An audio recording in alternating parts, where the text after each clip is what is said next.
Perfectionism sounds like a virtue. We associate it with excellence, ambition, and high achievement. But underneath perfectionism is something much deeper, a desire to be flawless, to control everything, to never make mistakes, and to never be exposed as not good enough. We see this everywhere in our culture. The obsession with staying young, the illusion that we can control everything with our phones, the admiration for famous people that seem to have the perfect life. And while striving to do well is healthy, perfectionism also has a dark side. In this video, I'm going to explore where perfectionism comes from, how parents often create it without realizing it, and most importantly, by the end of the video, I'll give you 4 practical ways to start loosening the perfectionist grip on your child, starting today. Because the goal is not to stop striving or to lower the standards. The goal is to help our children grow, act, and improve without fear, pressure, or the constant need to be perfect. My name is Efrat Amira. I'm a mother of 3 boys, ages 4, 7, and 12. I'm a parenting coach, and I'm passionate about supporting parents who want to lead with calm authority in their home as they raise children with character, courage, and purpose. If you enjoy this type of content, please press the like button below so others can find it as well. Now let's dive in. The framework through which I'm going to talk about perfectionism today comes from character work in Judaism or Avodat HaMidot. Through this perspective,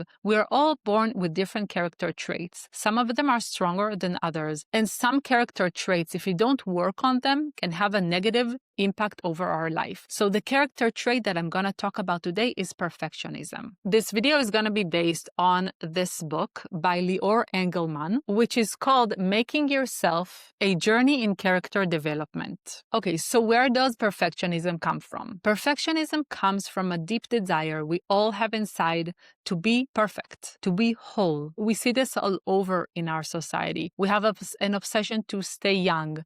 In social media, we only see images of happy people who are satisfied from their life, who share only their most perfect pictures with us. And in this book, Lior Engelman shares with us that the first sin of human beings when they ate from the forbidden fruit was because they wanted to be perfect like God. Now, perfectionism can seem like a good trait, right? People who are perfectionists, they work hard, they're high achievers, they always try to do their best. But perfectionism also has its flip side. It's an all or nothing thinking, meaning that I can never be really truly satisfied with something that I did because it will never be perfect, like the unrealistic image that I have in my head. Meaning that I cannot enjoy my success because I also have failures. Meaning that I cannot enjoy how I look because I'm too short or I don't have the color of the eyes that I want. A perfectionist can never truly be satisfied because real life is not perfect and humans can never be perfect.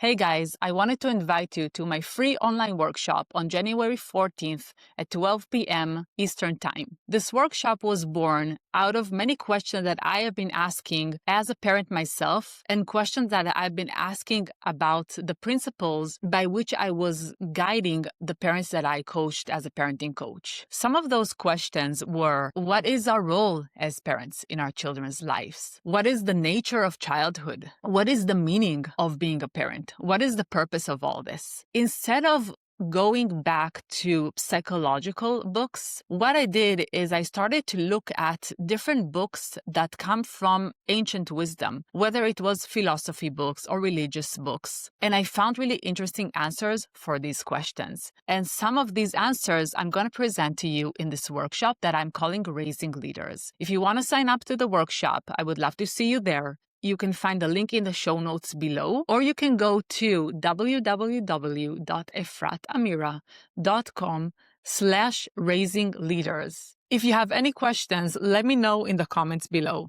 Hope to see you there.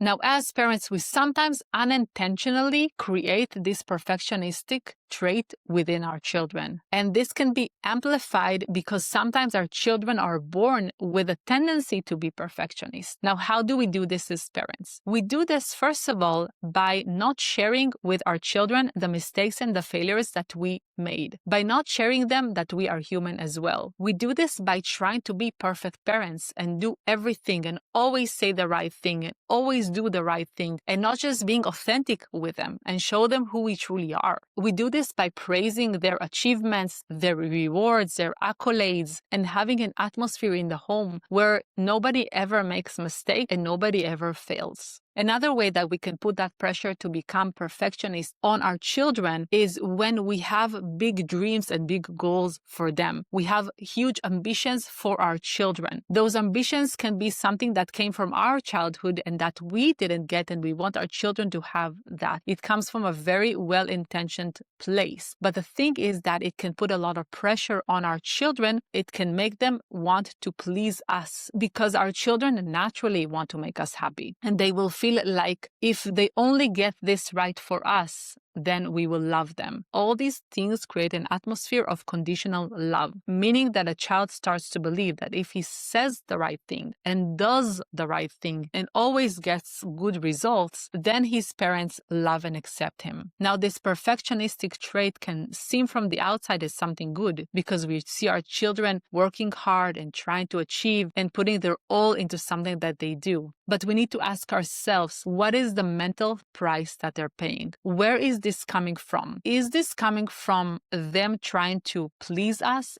or to impress us in order to gain our love? Or is this coming from within them? Are they doing this because they think that only perfection is worthwhile? What is the story that they're telling themselves underneath the hard work that they are presenting? When our children carry that perfectionistic trait within them, it can also look the other way around. It can also look like a child who is not doing anything, who is lazy, who is unmotivated. And this comes from a place where the child doesn't believe that he can achieve that perfection. And because he cannot achieve that perfection, then he rather not do anything altogether because he doesn't want to disappoint himself or he doesn't want to disappoint his parents. It can also come from a place where he doesn't believe that he has real impact over the world or that anything that he does actually matters. So if we see this perfectionistic grip over our children, what are some steps that we can start doing today in order to weaken that trait in our children? Number one, we need to teach our children that mistakes and failures is part of life and that we learn from mistakes and failures. And that is the way that we learn in life. We can do this by sharing with them our own mistakes and failures, by telling them stories about people who achieved great things in their life, but talking about also all the failures that they had before that, all the mistakes that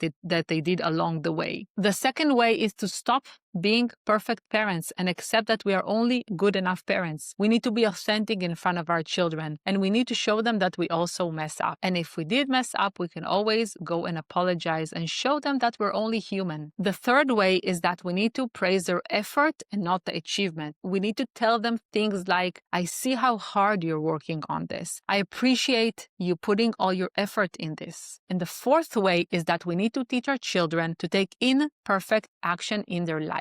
If our children have a goal and they are dreaming about something, then we need to show them that the way to reach that goal is by taking action, is by doing. We need to encourage them to start the first step in the process. And we need to show them that always, no matter what, the way to achieve that goal is going to be filled with mistakes and failures and it's going to be messy. We want that goal to be their goal and not our goal. We do want to have high expectations from our children, but the expectations need to be aligned with who they are. We cannot expect them to be something that they are not. So we need to find out who they are and what they are passionate about, what their strengths are, and we need to push them to take action in the direction that they want to take. So at the end of the day, we want children who are high achievers, who are hard workers, that have big dreams for themselves, but we want them to reach their goal through a joyful small, curious, and imperfect action that they do on a daily basis. We don't want them to have that mental stress on them to try to get it perfect straight away. We want to show them that trying your best is the goal in and of itself.